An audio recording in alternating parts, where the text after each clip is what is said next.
Hello everyone, welcome to Study Wings. This is the second video of our new initiative that is most important and expected topics. आज की video में हम पढ़ेंगे संगम literature के बारे में। संगम लिटरेचर कब लिखा गया था? तो ये लिखा गया था अराउंड 300 AD। संगम लिटरेचर है क्या? बेसिकली साउथ इंडिया में एक एज थी जिसको कहा जाता है संगम एज। संगम एज में 3 डायनेस्टीज हुआ करती थी। कौन कौन सी? चोला, चेरा, पांड्या। चोला की कैपिटल थी उरेयूर, चेरा की कैपिटल थी वंजी और पांड्या की कैपिटल थी मदुराई। केरला की कैपिटल वंजी भी रही है और करूर भी रही है, और पांड्या की कैपिटल थी मदुराई। मदुराई में 3 संगम हुए थे। संगम मीन्स 3 असेंबलीज हुई थी जहां बड़े बड़े स्कॉलर्स, बड़े बड़े राइटर्स का मिलन हुआ था, और वहां लिखा गया था क्या? संगम लिटरेचर। मीन्स तमिल का लिटरेचर, जिसको कहा जाता है संगम लिटरेचर या संगम एज का लिटरेचर। संगम लिटरेचर को हम 2 पार्ट में पढ़ते हैं, नरेटिव टाइप एंड डाइडेक्टिक टाइप। ये एग्जाम में पूछा जाता है और बच्चों से हमेशा गलत होता है। लास्ट टाइम भी JKAS में भी एक क्वेश्चन आया था संगम एज से। हर एग्जाम में ऑलमोस्ट एक क्वेश्चन आता ही आता है और 99% बच्चों से गलत हो जाता है, और वही 1% कर पाते हैं जो बाद में फाइनल सिलेक्शन लिस्ट में होते हैं, क्योंकि ऐसे क्वेश्चन ही डिसाइड करते हैं आपकी सिलेक्शन। तो संगम लिटरेचर को हम 2 पार्ट में पढ़ते हैं। कौन कौन से? नरेटिव टाइप और डाइडेक्टिक टाइप। नरेटिव टाइप मीन्स नाम से ही पता चल रहा है कुछ नरेट हो रहा है। क्या नरेट हो रहा है? स्टोरी नरेट हो रही है। तो नरेटिव टाइप कौन सा है? स्टोरी टेलिंग टाइप है। कहानियां सुनाई जा रही हैं। किसकी कहानियां?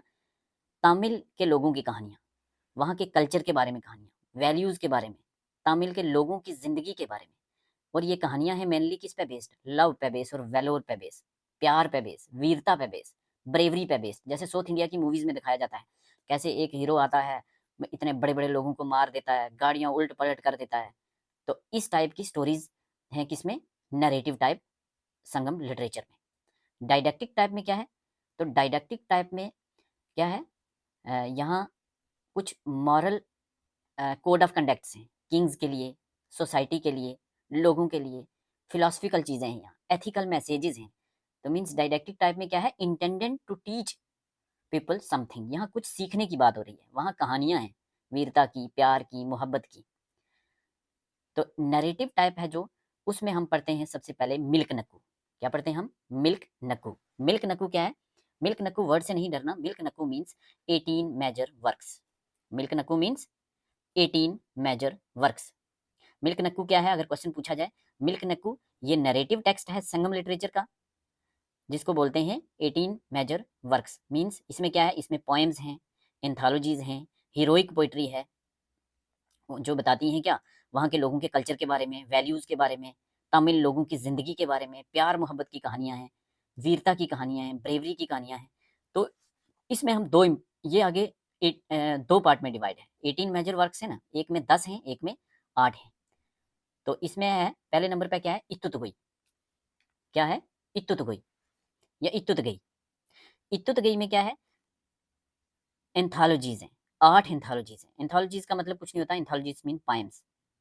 इन इत्तुतगोई में क्या है? 8 पोएम्स हैं, 8 मेजर वर्क्स आगे, 18 में से 8 आगे किसमें? इत्तुतगोई में। Means 8 poems. बाकी कितने बच के? 10। तो 10 आते हैं पट्टट पट्टू में। किसमें आते हैं? पट्टट पट्टू। तो अगर क्वेश्चन पूछा जाए पट्टट पट्टट पट्टू क्या है, तो पट्टट पट्टू जो है ये नरेटिव टेक्स्ट है, नरेटिव लिटरेचर है किसका? संगमेज का। तो इसमें क्या है? इसमें कलेक्शन ऑफ 10 लॉन्गर पाइम्स, 10 लंबी पाइम्स की कलेक्शन है, जिसको कहा जाता है पट्टट पट्टू या 10 आइडल्स या 10 आइडल्स।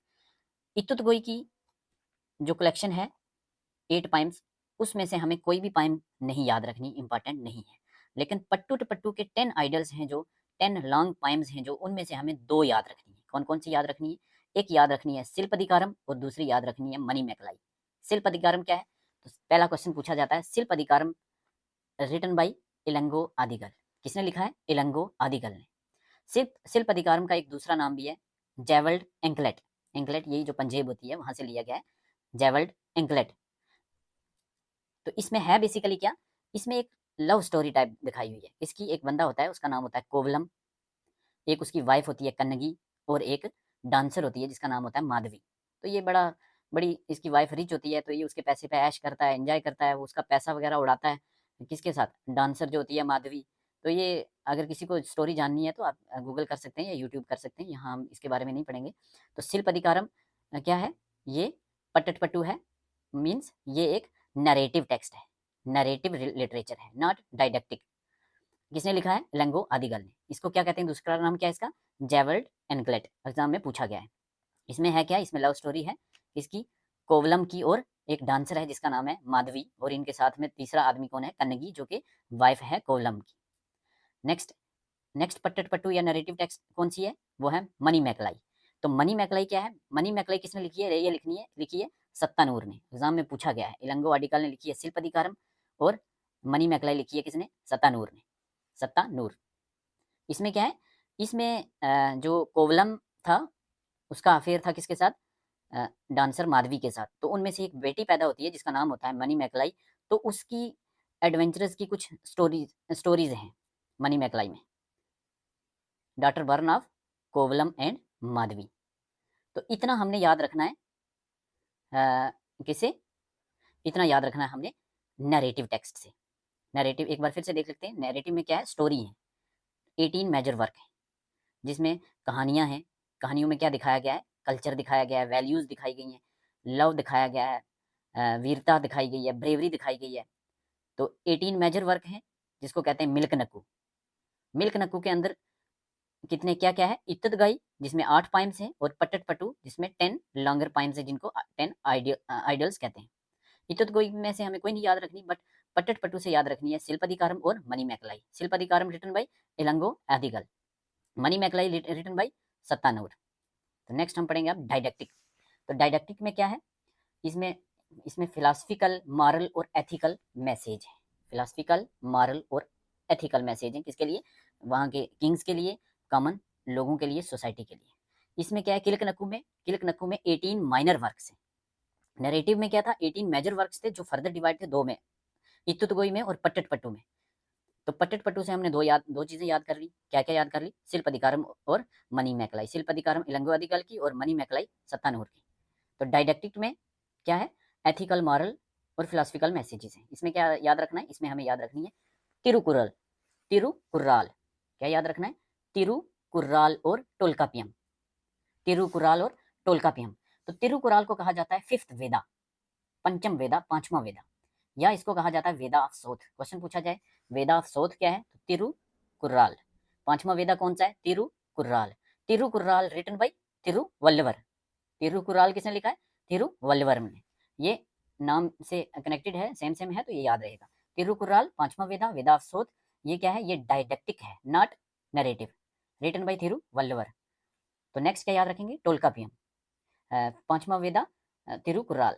चार वेदास तो ऑलरेडी आपने पढ़े होंगे, ऋग्वेद, सामवेद, यजुर्वेद, अथर्ववेद। ऋग्वेद जो अर्ली वैदिक पीरियड में लिखा गया था, बाकी सामवेद, यजुर्वेद, अथर्ववेद लेटर वैदिक में लिखे गए थे।